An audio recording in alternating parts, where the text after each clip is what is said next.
The crystal glasses chimed like delicate wind chimes as I carefully balanced them on my tray, navigating through the crowd of designer gowns and perfectly tailored suits. The Rosewood Hotel's ballroom sparkled, chandeliers casting diamond-like reflections on every surface. The air was thick with the scent of expensive perfume, aged whiskey, and that unmistakable aroma of wealth, a subtle blend of entitlement and power that seemed to saturate everything.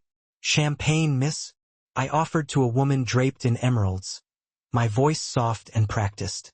She didn't even glance at me as she plucked a glass from my tray, continuing her conversation as if I were nothing more than a floating dispenser of drinks. I was used to it by now. 3 years of serving Harbor City's elite had taught me that invisibility was part of the uniform. My black polyester dress clung uncomfortably in the humid ballroom, a stark contrast to the flowing silks and satins surrounding me. My feet already ached in the mandatory heels, and we were only 2 hours into the 8-hour charity gala, the children's hospital benefit they called it. Though I doubted half these people even liked children, I'd taken this extra shift because rent was due next week, and the tips from these events sometimes meant the difference between electricity and darkness in my cramped studio apartment. My daughter Lily was spending the night at my mother's. Again. At 4 years old, she was already used to her mommy working nights and weekends. The thought made my chest tighten with guilt. "Watch it!" A man in a midnight blue suit snarled as he bumped into me, nearly toppling my tray. Not his fault, of course. I was the one expected to have eyes in the back of my head. "I'm sorry, sir," I murmured automatically, steadying the glasses with practiced precision. That's when I first noticed him, the little boy. He sat alone at a table near the corner, legs dangling from a chair too high for his small frame. While other children ran in excited packs across the dance floor, he remained perfectly still, meticulously aligning the silverware in front of him. One fork, one knife, one spoon, over and over in different arrangements. His small face was locked in intense concentration, dark eyebrows furrowed over deep brown eyes. His suit was impeccable, custom-tailored charcoal gray with a burgundy pocket square that matched his bow tie. But it was his complete solitude that caught my attention. In a room full of people, no one seemed to notice him. I made my way around the perimeter of the ballroom, dropping off empty glasses and collecting new ones. Every few minutes, my eyes drifted back to the boy. A couple approached his table, but instead of acknowledging him, they simply took empty chairs from his table and moved away. The boy didn't even look up. "Sophie, table 6 needs fresh napkins, and don't forget you're helping with dessert service in 20. My supervisor, Marcos, hissed as he passed, clipboard clutched to his chest like a shield. I nodded and hurried toward the service area, but something made me pause. Near the boys' table, I noticed a commotion, the kind of subtle disturbance that ripples through crowds when someone important enters a room. That's when I saw him. He didn't so much walk as command the space around him. Tall, taller than most men in the room, with shoulders that strained against his perfectly tailored black suit. His hair was dark with silver at the temples that somehow made him look more dangerous rather than older. His face could have been carved from stone, all sharp angles and cold symmetry. But it was his eyes that caught the breath in my throat, dark as night and just as bottomless, scanning the room with the calculated precision of a predator. 2 men flanked him, their bulky frames failing to conceal the outline of weapons beneath their jackets. They moved in perfect synchronicity, creating a bubble of space around him that no one dared to penetrate. I knew who he was without ever having seen him before. Everyone in Harbor City knew of Alexander Vulov. His name was whispered in fear, his business on the front page of the news, his charity donations celebrated, even while everyone pretended not to know where the money came from. The Russian who had conquered the city's underworld with ruthless efficiency, whose name was synonymous with both terror and respect. The Mafia boss, the monster of Harbor City. He moved through the crowd, which parted like the Red Sea before him. People who had been ignoring me all night suddenly seemed just as invisible as I was.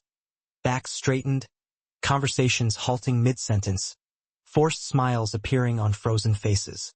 He acknowledged none of it, his gaze fixed straight ahead.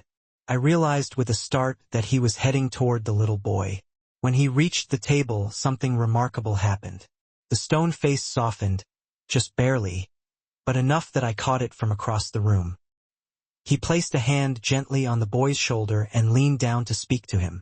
The boy didn't look up from his silverware but nodded slightly. Volov straightened and said something to one of his men, who immediately pulled out his phone and stepped away. A woman in a crimson dress approached, her smile dazzling as she extended her hand to Volov. He took it briefly, his expression returning to granite. They exchanged words, hers animated, his minimal. Then she glanced at the boy and said something that made Volov's entire demeanor change. The temperature in the room seemed to drop 10 degrees. The woman's smile faltered. She stammered something else, then retreated with as much dignity as she could muster. I should have moved on. I had tables to attend to, duties to complete, a job I desperately needed to keep. But I couldn't tear my eyes away from the boy, who continued arranging his silverware, completely unaware of the power dynamics swirling around him. For the next hour, I watched the pattern repeat itself. Volov would circulate the room, accepting greetings with cold courtesy, conducting brief conversations that looked more like business than pleasure. Every 10 minutes, he would return to check on the boy, who remained alone, focused entirely on his world of perfectly aligned utensils. No one approached the child, no one invited him to join the other children, no one seemed to see him at all. I was refreshing water glasses at a nearby table when I overheard a whispered conversation.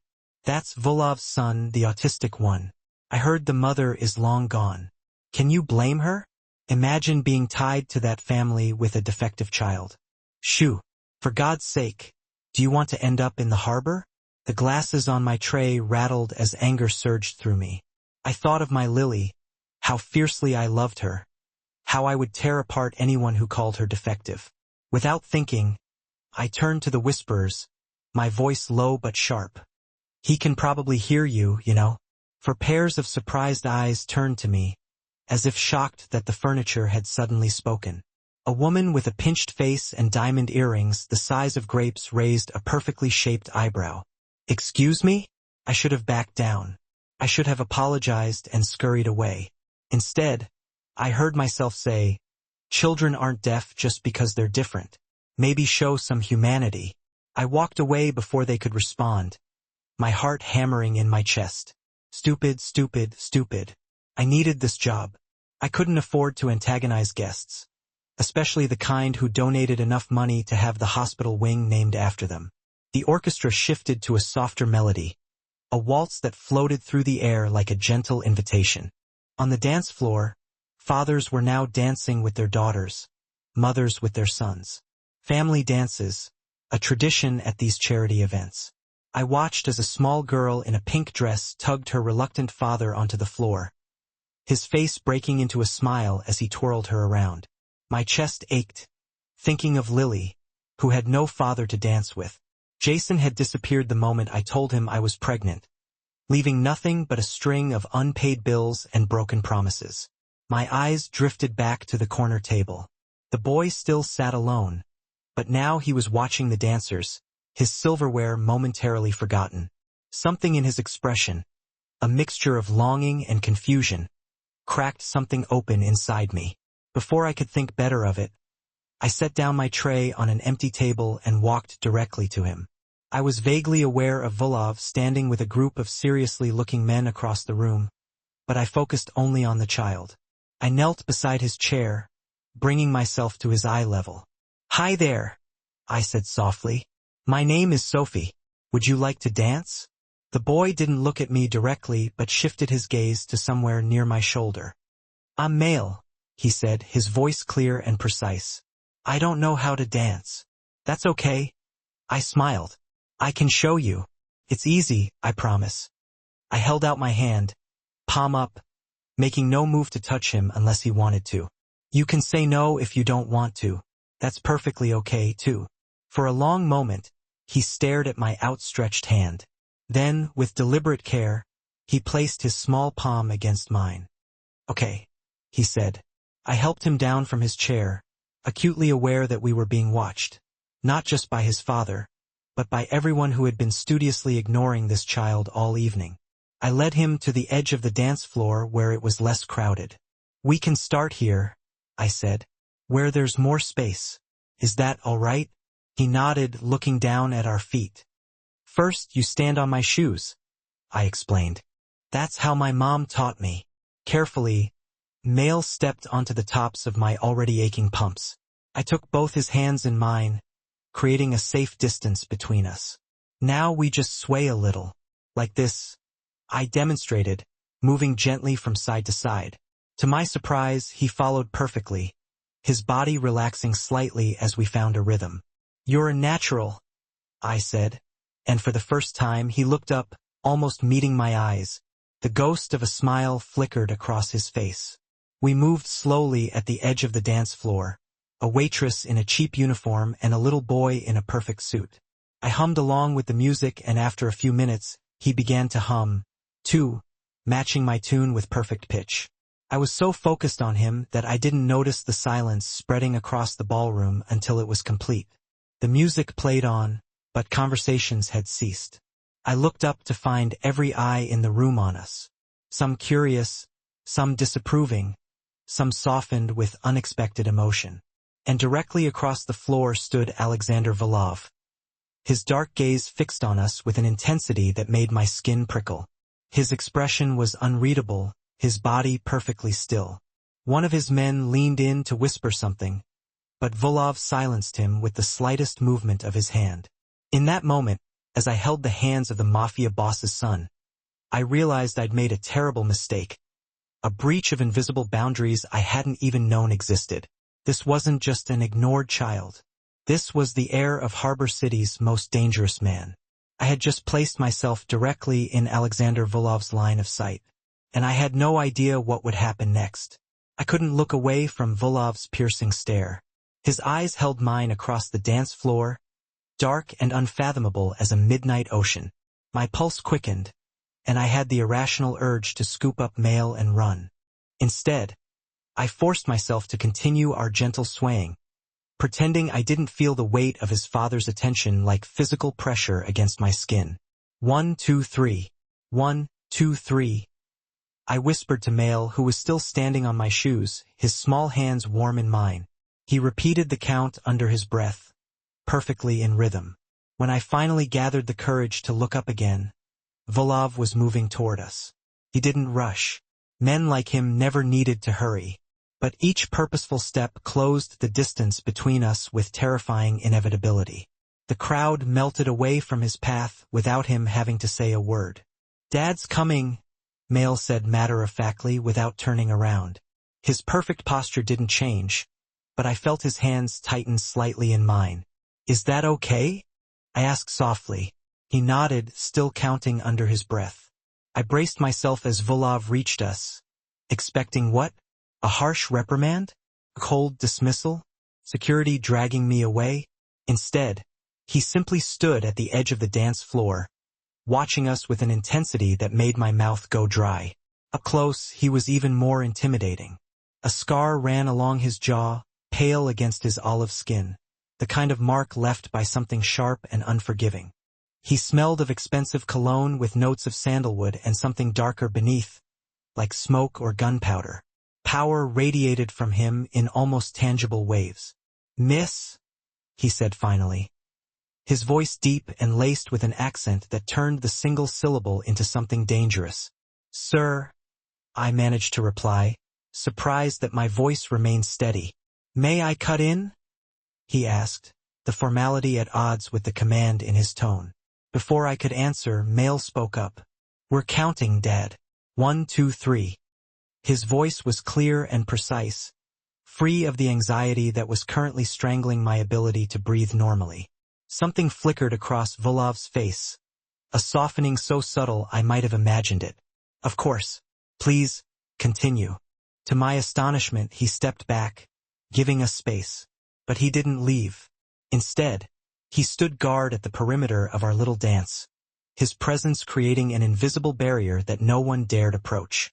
The orchestra shifted to a new waltz, this one slightly faster. Male adapted immediately, his counting speeding up to match the tempo. I twirled him carefully, earning a small surprise sound that might have been delight. "You're doing wonderfully," I told him. I like dancing, he replied, as if discovering this fact for himself. The counting makes sense. Doesn't it? Music is just math you can feel. This earned me another almost smile and a thoughtful nod. When the song ended, Male stepped off my shoes and looked up, this time his gaze settling somewhere near my chin, the closest he'd come to eye contact. Thank you for the dance, he said formally, like a miniature gentleman. I'd like to go back to my table now. Of course, I replied, releasing his hands. It was a pleasure dancing with you, Mikhail. He turned and walked directly to his father, who placed a protective hand on his shoulder. Volov's eyes never left my face. Miss, he let the question hang in the air. Sophie, I supplied, resisting the urge to add, just Sophie, as if my lack of status needed clarification. Sophie, he repeated. My name transformed in his mouth into something both beautiful and vaguely threatening. You will join us. It wasn't a request. His hand moved slightly, and suddenly one of his men was beside me, not touching, but close enough that I understood I was being escorted. Panic fluttered in my chest. Sir, I'm working. I can't just. It's been arranged. He cut me off, already turning toward Male's table, his son walking perfectly in step beside him. I looked desperately around for Marcos and found him across the room, pointedly looking everywhere but at me. Message received. Whatever Alexander Volov wanted, Alexander Volov got, even if it was a waitress's time during a busy gala. I followed, acutely aware of the bodyguard at my back and the stairs following our strange procession. My uniform marked me as clearly as a neon sign among the evening gowns, and I fought the urge to tug at the polyester that suddenly felt like sandpaper against my skin. At the table, Volov pulled out a chair for me, an oddly gentlemanly gesture from a man who I'd heard had once controlled half the drug trade along the eastern seaboard. I perched on the edge, hands folded in my lap to hide their trembling. Male immediately returned to arranging his silverware, but now he was humming the waltz under his breath, his small fingers working with methodical precision. You dance well, Volov said, his dark eyes studying me with unnerving intensity. Thank you, I managed. My mother taught me. And where did you learn to see my son when everyone else chooses blindness? The directness of the question caught me off guard. I glanced at Male, who appeared absorbed in his task, but was tilting his head slightly toward our conversation. I have a daughter, I said softly. She's 4. Children should never be invisible. Something dangerous flashed in Volov's eyes. Yet in rooms like this, certain children remain unseen, unless they are perfect accessories for their perfect parents. The bitterness in his voice was so raw it startled me. For a moment, the feared Mafia boss disappeared, replaced by something I recognized all too well, apparent fierce protectiveness. Mikhail likes the silverware, I observed, changing the subject. The patterns, right? Volov's gaze sharpened. Yes, he finds comfort in order. My Lily has a collection of purple things, I said, smiling at the memory. Everything must be purple and arranged just so. She can tell if I've moved even one tiny bead. For a moment, silence stretched between us. Then Mikhail looked up, his eyes focused somewhere above my shoulder. Purple is opposite of yellow on the color wheel, he stated. It's made of red and blue. Primary colors make secondary colors when mixed. That's exactly right, I said, impressed. You know a lot about colors. I read the encyclopedia, he replied matter-of-factly. I'm on volume P now. Despite the tension coiling in my stomach, I couldn't help but smile. That's amazing. I bet you know all kinds of interesting things. I do, he agreed without a hint of boasting. Dad, can Sophie come to the library with us? I want to show her my books. I froze, my smile faltering. Volov's expression remained unreadable, but I felt the weight of his assessment like a physical touch. Perhaps another time, Mikhail. It's getting late, and I'm sure Sophie has other obligations. Relief flooded through me, followed immediately by guilt at the slight droop of Mikhail's shoulders. Before I could think better of it, I heard myself say, I'd love to see your books someday, if your dad thinks it's okay. The words hung in the air between us, and I mentally cursed my loose tongue. You don't make casual plans with the child of Harbor City's most notorious criminal. You especially don't put him in a position where he has to refuse his son in public. To my surprise, Volov's lips curved in what might have been the ghost of a smile. We shall see. One of his men approached, bending to whisper in his ear. Volov's expression hardened instantly, his jaw tightening as he gave a sharp nod. We must leave, he announced, standing with fluid grace. Mikhail, it's time to go. The boy looked up, his face suddenly anxious. But it's only 9:17. You said we would stay until 10. I saw Volov's internal struggle play across his face, the need to depart warring with his son's distress at the disrupted schedule. Something has come up, son, he said, his voice gentler than I would have believed possible. Anton will take you home in the first car. I'll follow shortly. Mikhail's breathing quickened. That's not the plan. That's not what you said. I recognized the signs of approaching distress, the rigid posture, the slightly rocking motion, the increasingly frantic tone. Without thinking, I reached into my apron pocket and pulled out my secret weapon, a small stress ball shaped like a star that I carried for my own anxiety. Mikhail, I said softly, placing it on the table near his hand, not forcing it on him. This helps me when things change unexpectedly. You can squeeze it or roll it between your fingers. Would you like to try? He stared at the star, his breathing still rapid, but his attention captured. After a moment's hesitation, he picked it up, pressing it between his palms. It's squishy, he observed, some of the tension leaving his small frame. Yes, and it always returns to its shape no matter how much you squeeze it. Kind of magical, isn't it? His fingers worked the star methodically, and gradually his breathing slowed. Volov watched this exchange with an expression I couldn't decipher, something between surprise and calculation. You can keep it if you like, I offered. I have others at home. Thank you, Mikhail said formally. He turned to his father, the star clutched in his hand. I'm ready now. Volov placed his hand on his son's shoulder, but his eyes were fixed on me. You have my gratitude, he said, each word precise and weighted. It should have been a dismissal. I should have nodded politely and returned to my duties. Instead, I found myself asking, will he be all right? Something dangerous flickered in Volov's eyes, a reminder of exactly who I was addressing. My son is always taken care of, Miss Sophie. His voice carried a warning I felt in my bones. Asterisk always. With that, he guided Mikhail away from the table. The boy clutched the stress star in one hand, his other firmly in his father's grasp. As they walked toward the exit, a path cleared before them, no one daring to impede their progress. I exhaled slowly, only then realizing I'd been holding my breath. Whatever strange interlude I had just experienced was over. Time to return to reality, to water glasses and champagne trays, and the desperate need to keep this job. I stood, smoothing my uniform, and turned, only to find one of Volov's men blocking my path. He was mountain-shaped, with a neck as thick as my thigh and hands that looked capable of snapping bones without effort.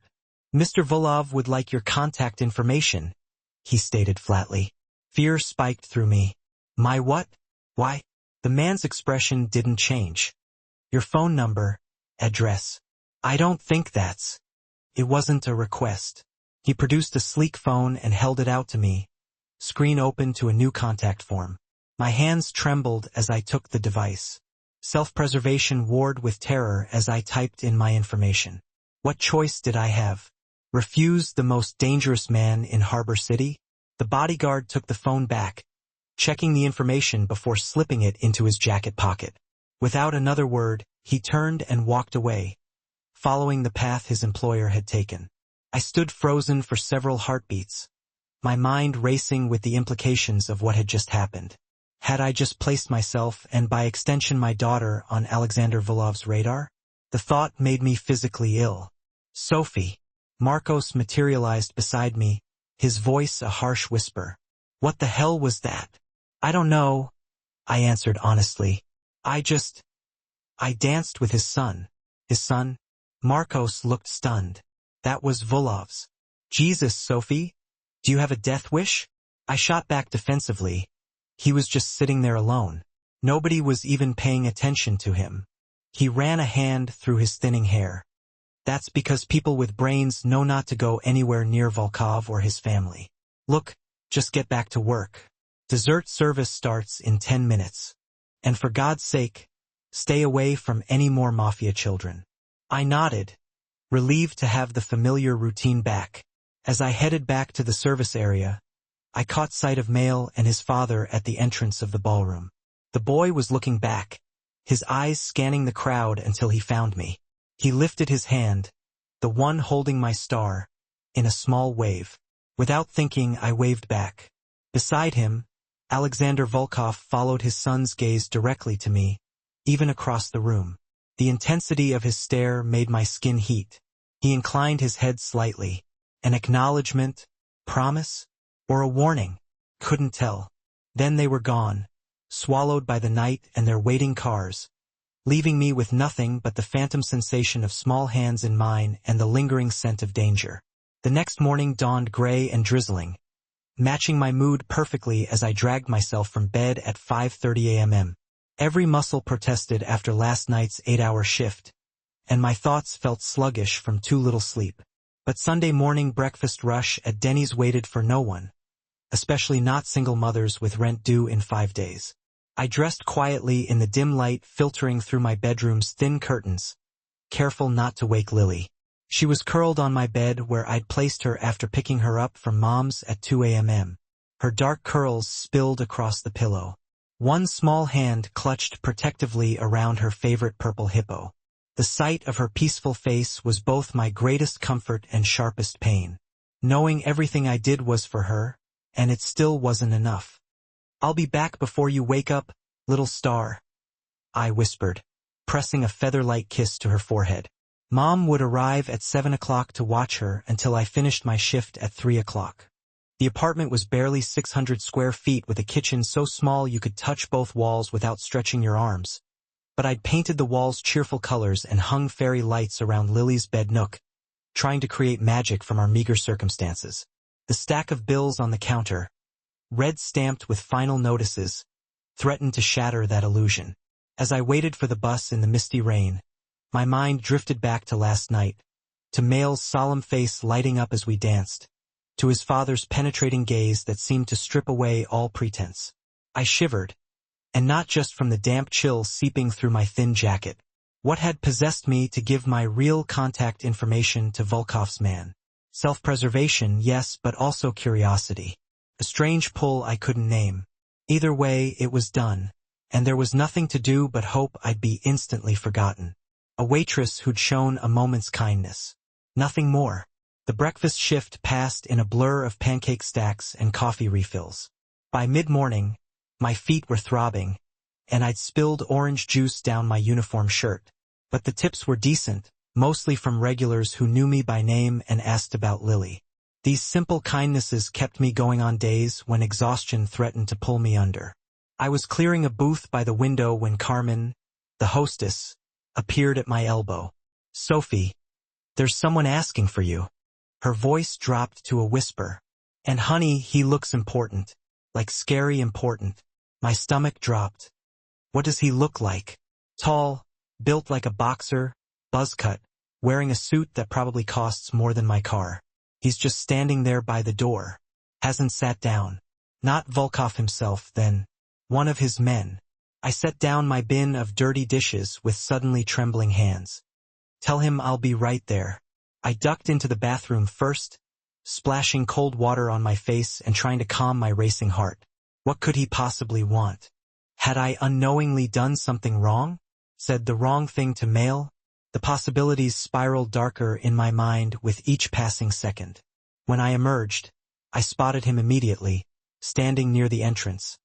His rigid posture and alertly scanning eyes marking him as security, even without the telltale bulge of a shoulder holster beneath his jacket. He was younger than I'd expected, maybe early 30s, with a face that might have been handsome if not for the jagged scar running from temple to jaw. He identified me immediately, his eyes tracking my approach with unsettling precision. "Miss Sophie Williams," he confirmed, his voice surprisingly soft for someone so physically imposing. I nodded, too nervous to speak. "I'm Anton. I work for Mr. Volkov." He reached into his jacket, and I flinched involuntarily before realizing he was only retrieving an envelope. "For you." I stared at the cream-colored envelope in his extended hand. My name was written on the front in elegant script. "What is this?" I asked, making no move to take it. "Mr. Volkov sends his gratitude for your kindness to mail." His face remained impassive. "Please." Hesitantly, I accepted the envelope. It was heavy, expensive paper that felt rich between my fingers. "There's a car waiting when your shift ends at 3, Anton continued. "Mr. Volkov would like to speak with you." Ice flooded my veins. "I can't. I have to pick up my daughter." His expression softened fractionally. "Arrangements have been made with your mother. She'll keep your daughter until 7 this evening." Panic clawed at my throat. "You contacted my mother?" "Mr. Volkov did early this morning. My mother hadn't mentioned anything when she arrived to watch Lily, which meant she'd been intimidated into silence or, worse, bribed." "This isn't a request, is it?" I asked, though I already knew the answer. Anton didn't bother pretending.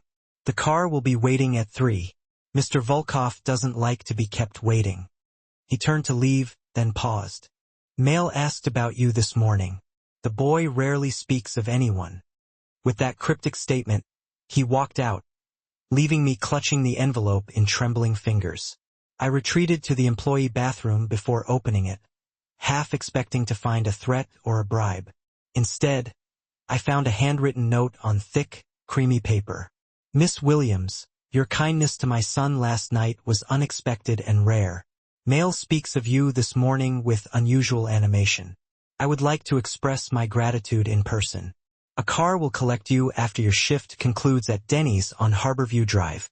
You have my word that no harm will come to you. Volkov."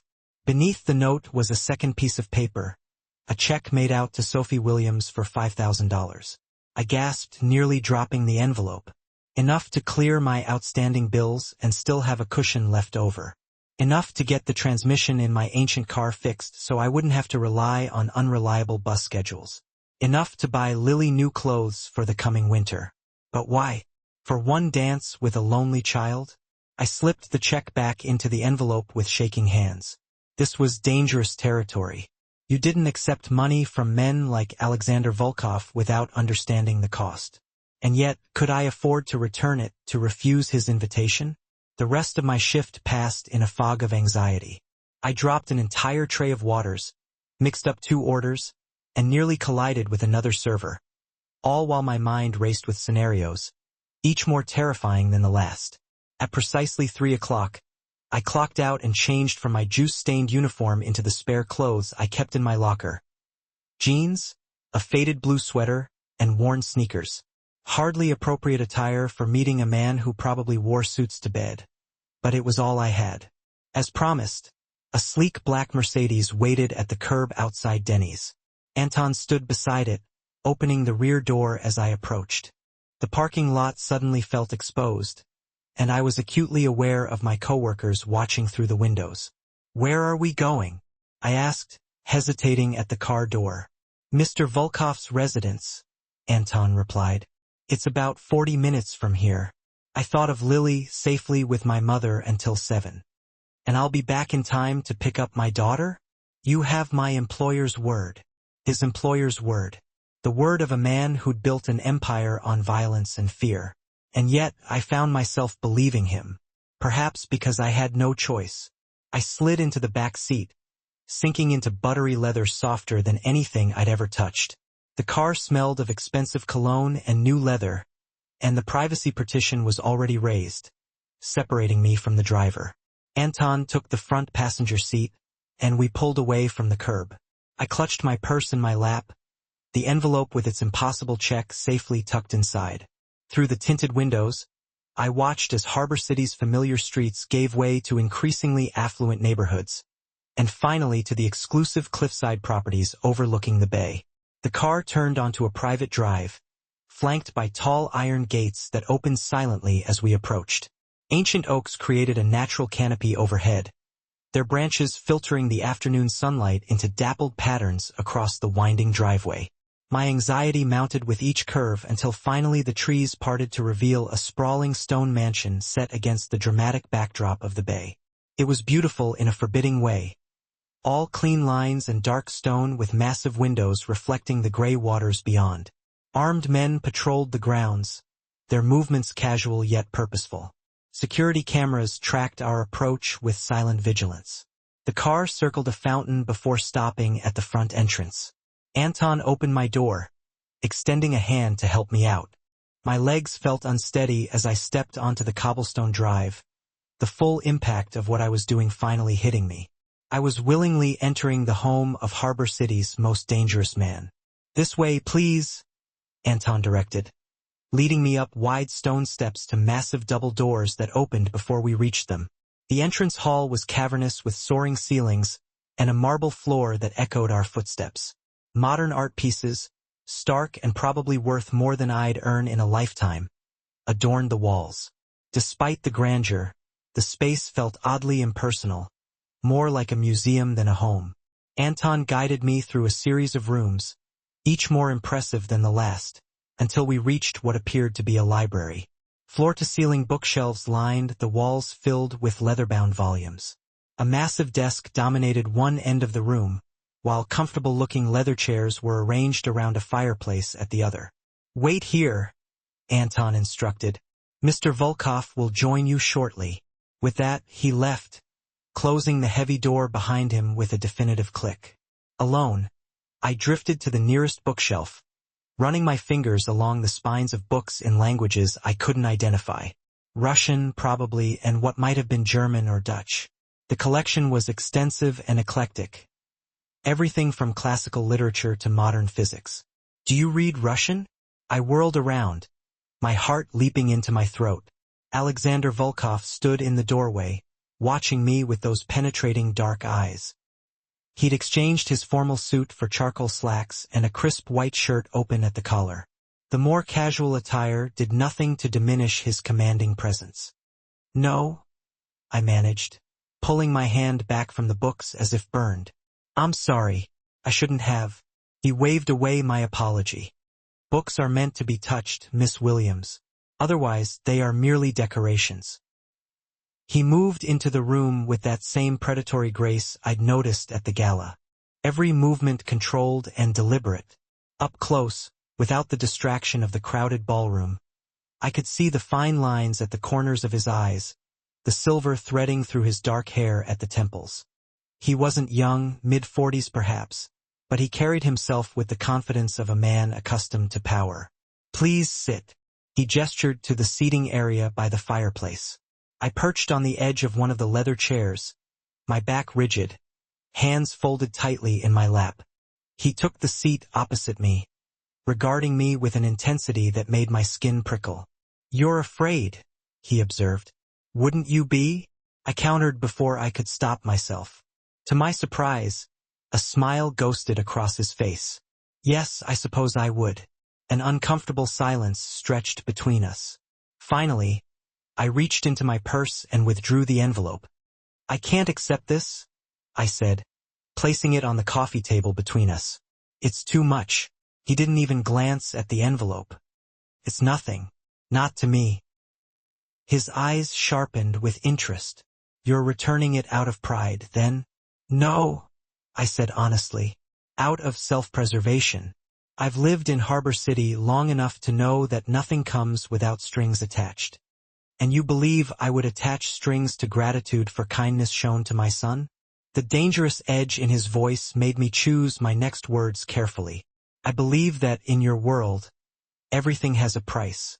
I danced with Male because he's a child who deserved to be seen, not because I wanted anything in return." "A rare perspective," he said, leaning back slightly. "Tell me, Sophie Williams, what do you know about me?" The question felt like a trap.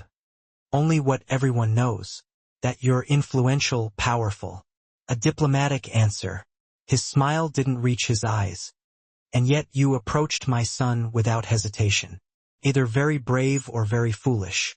I didn't know who he was, I admitted. Not until later. Would it have mattered? I considered the question seriously. No, he's a child first, your son second. Something shifted in his expression. A softening so subtle I might have imagined it. He stood abruptly, moving to pour 2 glasses of amber liquid from a crystal decanter on a side table. Do you know why I asked you here? He said, his back to me.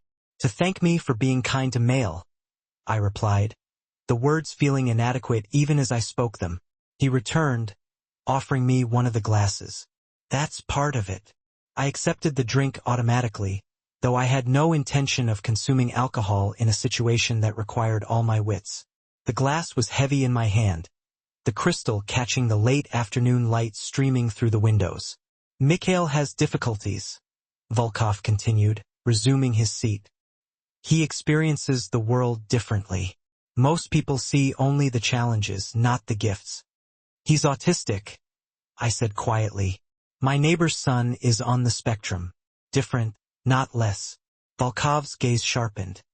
You understand, then? Not completely, I admitted.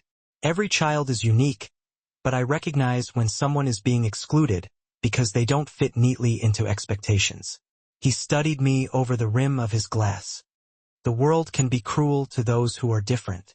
I have spent years shielding my son from that cruelty, only to watch him being ignored by the very people who smile to my face and accept my donations.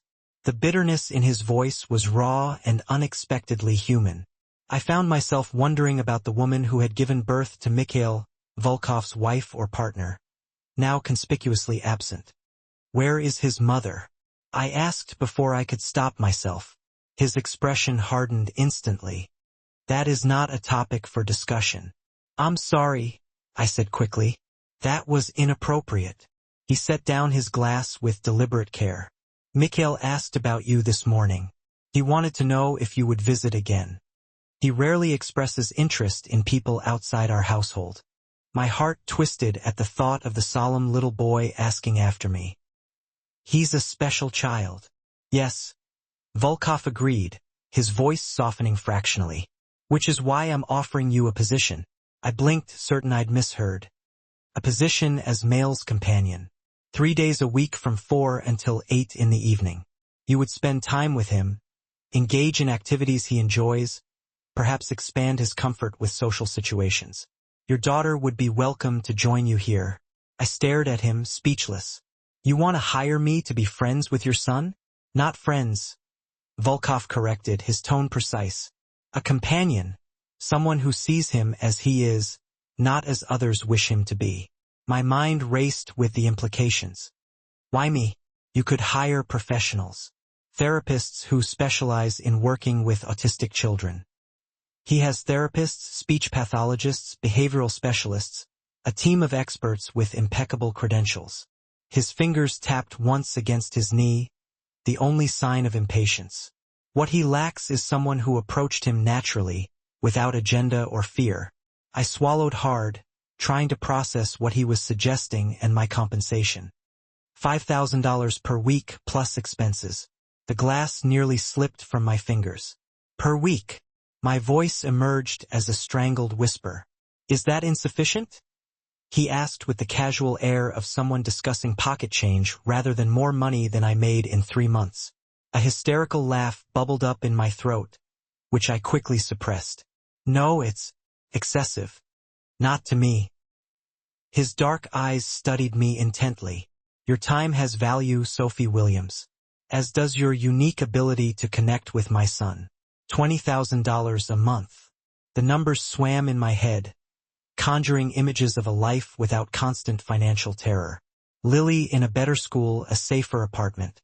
No more juggling multiple jobs and still falling short every month. It was too good to be true, which meant it wasn't true. What's the real reason? I asked, setting my untouched drink on the table. This isn't just about Mail. Something dangerous flickered across his face. A reminder of exactly who I was dealing with. You question my motives regarding my own child? I fought the instinct to back down. I question why a man like you would bring a waitress from Denny's into his home, offer her an impossible sum of money, and expect nothing beyond spending time with his son. A man like me, he repeated, the words flat and cold. Heat crawled up my neck. I didn't mean. You did. He stood abruptly, moving to the window that overlooked the bay. His back to me, he continued, You know the rumors, the whispers. Harbor City's monster. The Russian who builds his fortune on blood and fear. I remained silent, uncertain how to respond to the truth we both knew. What you don't know, he continued, his voice dropping lower, is what it means to be a father to a child others would discard, to watch your flesh and blood being treated as invisible or worse, as defective. He turned back to me, and the raw emotion in his eyes caught me off guard. Last night, for 17 minutes, my son danced. He smiled. He connected with another human being who wasn't paid to tolerate his differences. His jaw tightened. So yes, Sophie Williams, I am offering you an impossible sum because that moment was priceless to me. Shame washed through me, whatever else Alexander Volkov might be. And I had no illusions about the darkness his power was built on. His love for his son was genuine. I'm sorry, I said softly. I shouldn't have implied otherwise. He dismissed my apology with a slight gesture. Your suspicion is natural. In your position, I would feel the same. I twisted my hands in my lap, torn between the opportunity he was offering and the voice of caution screaming in my head. May I think about it? Of course. He moved back to his seat, resuming his composed demeanor. I'll need your answer by Wednesday. 3 days. 3 days to decide whether to entangle my life and, by extension, Lily's with Alexander Volkov's world. There's one more thing, he said, reaching into his jacket pocket. He withdrew a small object and placed it on the table between us. My heart contracted. It was the stress star I'd given Mail, now slightly worn from constant handling. He hasn't let it out of his sight since last night, Volkov explained. He asked me to thank you properly for it. I stared at the small star, remembering how quickly it had calmed Mail's distress. He's welcome to keep it. He wanted you to see that he's taking good care of it. For the first time, a genuine smile softened Volkov's stern features. He's very concerned with doing things properly.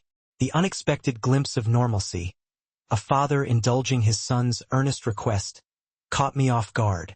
It humanized him in a way that made it harder to maintain my protective distance. Would you like to see him before you leave? Volkov asked. He's in his rooms upstairs. I hesitated, then nodded. Despite my reservations about Volkov's world, I couldn't deny my curiosity about Mail and his life here. And something in me wanted to ensure he was truly well cared for, not just another possession of a powerful man. Volkov led me from the library through a series of elegantly appointed rooms. The house was beautiful but sterile, lacking the warmth of a true family home. No photos adorned the walls. No casual clutter suggested everyday life. As we climbed a sweeping staircase to the second floor, I noticed the increased security presence. Men stationed at strategic points throughout the house, their attention snapping to us as we passed. Volkov acknowledged them with the barest nod, their presence clearly a normal part of his existence. We stopped outside a door painted a deep blue, unlike the other doors in the hallway. Blue is his favorite color, Volkov explained, noticing my observation. It calms him. He knocked in a specific pattern. 3 quick raps, a pause, then 2 more. Come in, please, called Mail's precise voice from within. Volkov pushed open the door, revealing what could only be described as a child's paradise. The spacious room was meticulously organized into distinct zones. A reading nook with floor-to-ceiling bookshelves, a study area with a child-sized desk, a building station with elaborate Lego constructions, and a cozy bed area with star-pattern bedding. Mail sat cross-legged on a plush carpet, carefully assembling what appeared to be a complex model of the solar system. He looked up as we entered, his gaze focusing somewhere near my shoulder. "Hello, Sophie," he said, setting down the piece in his hand with careful precision. You came to our house? I did. I smiled. Your dad invited me. You have a beautiful room. He nodded matter-of-factly. I designed the layout myself. Everything has a place. He stood, moving with the same deliberate grace I'd noticed at the gala. Would you like to see my books? I have 342.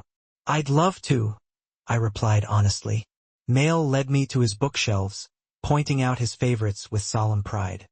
His collection was impressive for any child, let alone a 6-year-old, ranging from illustrated encyclopedias to advanced texts on astronomy and mathematics. This one explains black holes, he said, pulling out a book clearly intended for much older readers. The math is fascinating. As he showed me his treasures, I watched the way he interacted with his father. Volov stood a little ways off, giving his son space, but his eyes never left the boy. When Mikhail occasionally looked to him for confirmation or approval, Volov responded with immediate, focused attention. Never dismissive, never distracted. Dad got me this one yesterday, Mikhail continued, showing me a beautifully illustrated book about marine life, because I want to be a marine biologist or maybe an astronaut. I haven't decided yet. You have plenty of time to decide, I assured him. Dad says I can be anything I want, Mikhail stated with absolute certainty. As long as I work hard and follow the rules. The phrase sounded rehearsed, like a mantra repeated often enough to be internalized. I glanced at Volov, wondering what other rules his son was expected to follow. Mikhail, Volov said gently, Sophie needs to return home to her daughter soon. Is there anything else you'd like to show her first? Disappointment flickered across the boy's face, but he nodded in understanding. Just one more thing. He walked over to his desk and carefully opened a drawer, taking out something wrapped in a blue cloth. With deliberate movements, he unwrapped it, revealing a small music box made of polished wood. This was my mother's, he said, his voice softer now. Dad gave it to me to keep safe. He wound the key at the base of the box and opened the lid. A haunting melody filled the room, something classical that I couldn't identify but found unexpectedly moving. It's from Swan Lake, Mikhail explained.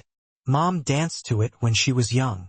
I felt, rather than saw, Volov's tension at the mention of Mikhail's mother, but he made no move to interrupt, watching his son with an unreadable expression. It's beautiful, I said as the melody faded. Thank you for sharing it with me. Mikhail carefully rewrapped the music box and returned it to its drawer. Will you come back?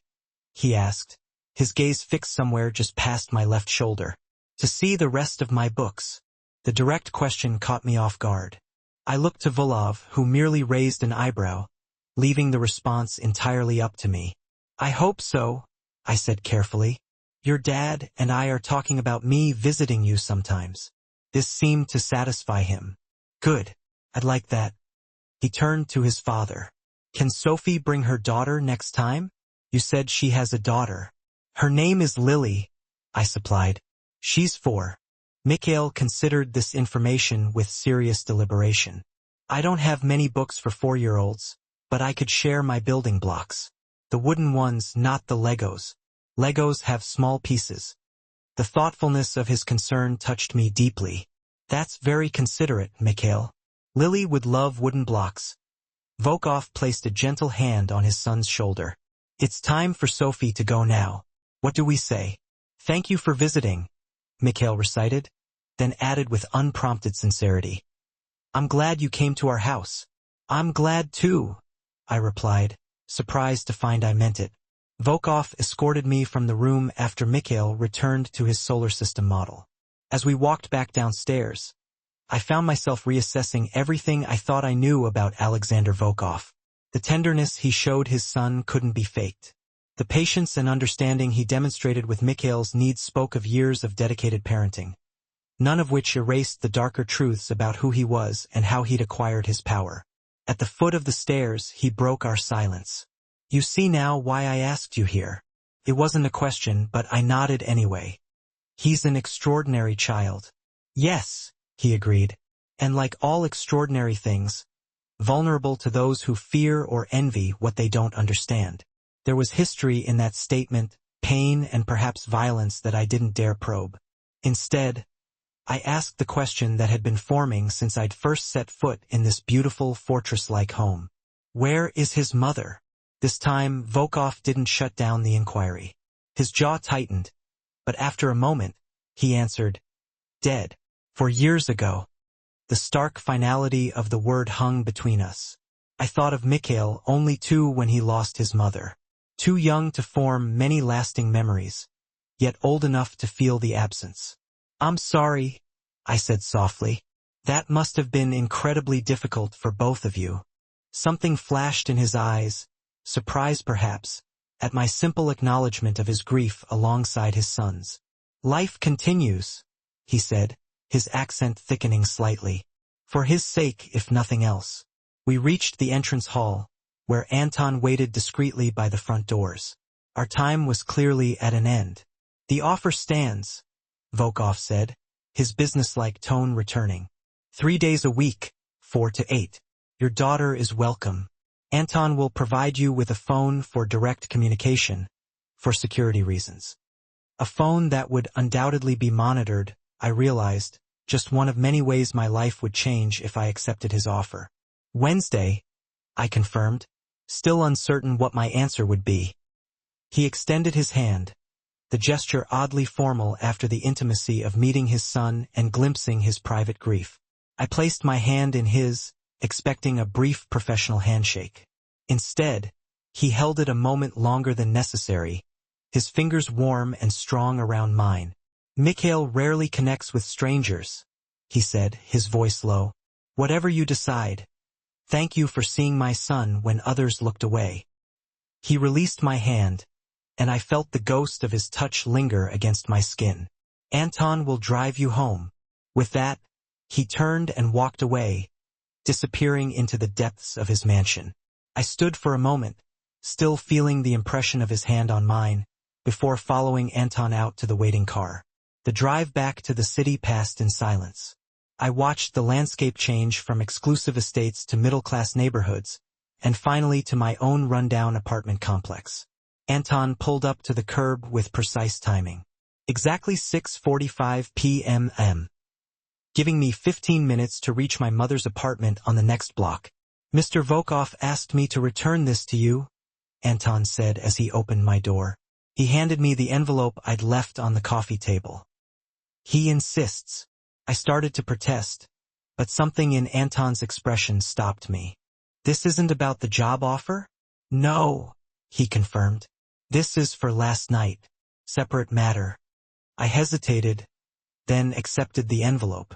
Thank you for the ride. Anton's stern face softened fractionally. Mikhail has been through much. You made him smile.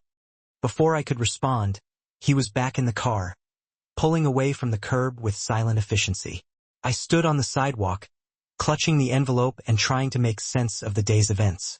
The rational part of me screamed that I should run as far as possible from Alexander Volkov and his world. But another part, the part that had seen Mikhail's careful handling of his treasured possessions and the grief hidden beneath his father's controlled exterior, wasn't so certain.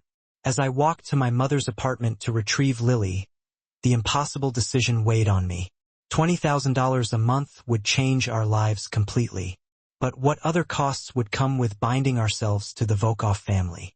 The envelope felt heavy in my hand, a tangible reminder of the choice before me, and the man behind the offer, whose dark eyes seemed to see straight through to my core.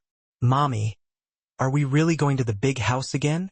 Lily bounced in her car seat, her dark curls flying with each movement. Her excitement had been building since I told her we'd be visiting a special friend today. Yes, little star. Remember what we talked about? I adjusted the rearview mirror to see her better as I navigated the winding coastal road leading to Volkov's estate. Be polite and use my inside voice, she recited. And Mikhail might not want hugs or high fives, and that's okay. Perfect. I smiled at her through the mirror. It had been 3 weeks since I'd made the decision that changed everything. 3 weeks of twice-weekly visits to the Volkov mansion, where Mikhail gradually opened up under Lily's uninhibited chatter and my patient presence. 3 weeks of the strange double life I now led. Waitress by morning, companion to a mafia boss's son by evening. The first paycheck had arrived exactly as promised. A sum so staggering I'd stared at the bank notification for a full 5 minutes before believing it was real. I'd immediately paid off our outstanding bills, secured a better apartment in a safer neighborhood, and put the rest aside for Lily's future. The second check came with an unexpected bonus. Tuition for Lily at Harbor Prep, the city's most exclusive preschool. I'd initially balked at the gesture, seeing it as overstepping, but Volkov had framed it as a practical solution to our scheduling challenges. Having Lily in a school 5 minutes from his estate made it easier for me to bring her along on my visits. "Will Mr. V have cookies today?" Lily asked, pulling me from my thoughts. I suppressed a smile at her nickname for Alexander Volkov, the name she'd given him when she couldn't pronounce his full name. To my ongoing astonishment, he hadn't corrected her. "I am sure he will. In fact, I knew he would." Despite his fearsome reputation, Volkov never failed to have Lily's favorite chocolate chip cookies freshly made for our visits. The gates to the estate opened as we approached, the security team now familiar with my modest Honda. I parked in the circular driveway, helping Lily unbuckle her seatbelt. She immediately reached for the small purple backpack containing treasures she wanted to show Mikhail. Anton greeted us at the front door with a nod that had grown almost warm over the weeks. "They're in the garden room." I followed the now familiar path through the mansion, Lily skipping ahead. With each visit, the house felt less like a museum and more like what it actually was. A home, albeit an extraordinarily luxurious one. The garden room was a recent discovery, a stunning conservatory filled with exotic plants and comfortable seating, offering views of both the meticulously landscaped gardens and the bay beyond. It had quickly become Mikhail's favorite place for our visits, the natural light and organized plant specimens providing both comfort and stimulation for him. "Sophie, Lily," Mikhail's voice called out as we entered. He stood from his position at a small table covered with botanical specimens, careful not to disturb his arrangement, though he didn't approach for physical contact. His entire demeanor brightened. "You're exactly on time. 4:27. Volkov rose from where he'd been sitting nearby, closing a leather portfolio. "Miss Williams, Lily." His formal greeting was belied by the warmth in his eyes as he looked at my daughter. "Cook has prepared refreshments." "Cookies?" Lily asked hopefully, already eyeing the covered tray on a side table. The corner of Volkov's mouth twitched, the closest he came to smiling in casual conversation. "Perhaps after activities," I reminded Lily gently. "What are you working on today, Mikhail?" "Plant classifications," he explained, leading us back to his table. "Dad brought specimens from the greenhouse. I'm organizing them by family, genus, and species." While Mikhail solemnly showed Lily his categorization system, I found myself standing beside Volkov, watching our children interact. "She draws him out," he observed quietly. "It's good for him." "It's good for her too," I admitted. "She's learning patience, consideration for others' needs." Something that might have been approval flickered across his features. Over the weeks, I'd become more adept at reading his subtle expressions. The slight tension around his eyes when concerned, the barely perceptible softening of his mouth when pleased. It was like learning a foreign language, decoding the careful restraint that masked his emotions. "There's something we need to discuss," he said, his voice pitched low enough that the children couldn't hear. "Later." Uneasiness flickered through me. Despite the comfortable routine we'd established, I never forgot who Alexander Volkov was, what he did when he wasn't being a devoted father or an unexpectedly thoughtful employer. The world he inhabited remained largely invisible during our visits, but occasionally reality intruded in the form of urgent calls, grim-faced men delivering messages, or discussions that stopped abruptly when I entered a room. I nodded, pushing my concern aside to focus on the children. For the next hour, Mikhail led us through his botanical classification system with meticulous precision, while Lily asked questions that would have tested the patience of most 6-year-olds. But Mikhail answered each one carefully, his knowledge of plants impressive for a child of any age. After cookies and milk, served on fine china that had made me nervous at first, but which Lily now handled with exaggerated care, The children moved to the carpeted area where Mikhail kept a set of wooden building blocks specifically for Lily's visits. "May I speak with you now?" Volkov asked, gesturing toward the adjoining terrace.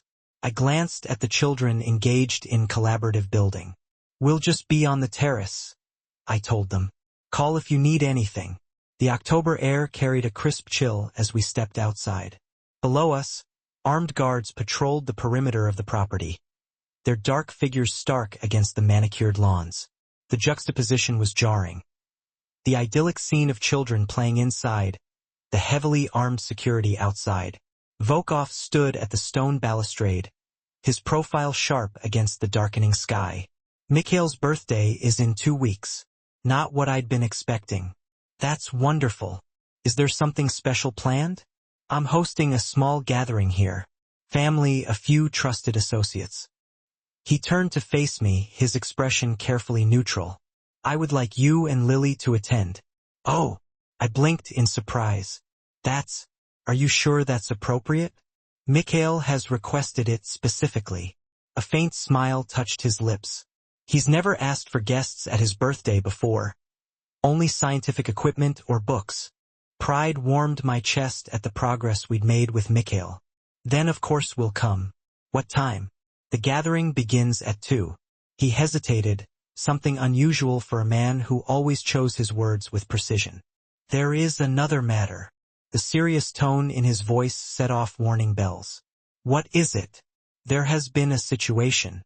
Nothing that concerns you directly, but precautions are necessary." His jaw tightened. "Additional security measures have been implemented around the estate. You may notice more personnel during your visits." "A situation?" I repeated carefully. "Is Mikhail in danger?" "No." His answer was immediate and firm. "I would never allow that."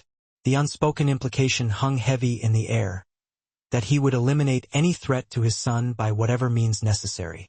It was a stark reminder of exactly who I was working for. "Should I be concerned?" I asked directly. His dark eyes studied me, weighing something in his mind. "No, but it would be prudent for you to accept a security detail for the next few weeks, for both you and Lily." The suggestion sent ice through my veins. "Security? You mean guards following us?" "Discreetly," he clarified. "They would maintain distance. You would hardly notice their presence. Except for the fact that they'd be armed men watching my 4-year-old. I replied, unable to keep the edge from my voice. "Alexander, what's really going on?" His expression sharpened at my use of his first name, something I rarely did, maintaining professional boundaries despite the growing familiarity between us. But fear for Lily had pushed formality aside. "A business rival has made certain threats," he said finally. "Nothing unusual in my world, but I take no chances where Mikhail is concerned, or those connected to him." Those connected to him. The words settled over me like a physical weight. In just 3 weeks, Lily and I had become linked to the Volkov family in ways I hadn't fully considered. What had started as a job, albeit an unusual one, had become something more complex. Mikhail looked forward to our visits with increasing excitement. Lily asked about him constantly. And Alexander, I caught myself before completing that thought. Whatever growing awareness existed between us remained unspoken, a current of tension neither of us acknowledged. "I don't want Lily exposed to violence," I said firmly, "or even the suggestion of it." "Neither do I." His voice softened unexpectedly. "That is precisely why I'm offering protection. The security would be invisible to her. Just another car on the street, another parent at the school gate." I wrapped my arms around myself, suddenly cold despite my sweater. "How dangerous is this rival?" "He is a desperate man making desperate moves," Alexander replied, his accent thickening slightly, a tell I'd noticed emerged when his emotions ran high. "But he will be dealt with shortly." The clinical way he discussed what would undoubtedly be a violent resolution should have horrified me. Instead, I found myself numb to the implication, focused only on Lily's safety. 1 week, I decided. We'll accept the security for 1 week. And if this situation isn't resolved by then, Lily and I will need to take a break from these visits until it is. I expected argument or cold dismissal. Instead, he nodded once, accepting my terms. Reasonable. We stood in silence for a moment, the gulf between our worlds never more apparent than in this conversation about security details and business rivals. I never intended to bring this aspect of my life into yours, he said finally, surprising me with what sounded like genuine regret. When I offered you this position, I believed I could keep these worlds separate. I knew who you were, I reminded him quietly. I made my choice with open eyes. He studied me with that penetrating gaze that seemed to see far more than I intended to reveal. Did you? Or did necessity make the choice for you? The question struck uncomfortably close to the truth. Had I accepted his offer because of Mikhail's need for connection, or because of the financial security it offered Lily? Both were true, but increasingly neither felt like the complete answer. Before I could respond, Lily's voice called from inside. Mommy! Mikhail showed me how to make a perfect symmetrical tower. Come, sweetheart, I called back, grateful for the interruption. As we turned to go inside, Alexander's hand caught mine briefly, a touch so light it could have been accidental, except for the deliberate pressure of his fingers against my palm. Thank you, he said simply, for understanding. The warmth of his touch lingered as we rejoined the children, who proudly displayed their architectural creation. Mikhail launched into a detailed explanation of structural principles, his earlier reserve completely gone as he shared his knowledge with infectious enthusiasm. Watching him, I realized how much he'd changed in just 3 weeks, still preferring order and precision, still most comfortable with facts and systems, but increasingly willing to engage, to share, to connect. It wasn't just my influence, I knew. It was Lily's unquestioning acceptance, her natural ability to meet him exactly where he was. As the evening continued with a lesson in constellations that Mikhail had prepared especially for Lily, I caught Alexander watching me with an expression I couldn't quite define. When our eyes met, he didn't look away, holding my gaze with an intensity that sent warmth spreading through my chest. In that moment, I acknowledged the truth I'd been avoiding. This arrangement had ceased to be simply a job. Somewhere between Mikhail's careful explanations and Lily's delighted discoveries, between Alexander's subtle acts of thoughtfulness and the growing ease between us, something had shifted. Dangerous or not, complicated or not, I cared for this unusual family. Daddy said I could be a scientist when I grow up, Mikhail was telling Lily, using the Russian diminutive for father that had begun to replace the more formal dad in recent days. I thought you wanted to be an astronaut, she replied, carefully placing a star sticker on the constellation map he'd created. I can be both, he said with absolute certainty. Yes, you can, Alexander confirmed, his voice warm with pride and something else, hope perhaps. As Mikhail and Lily returned to their stars, he looked at me again. And this time, the unspoken connection between us felt impossible to deny.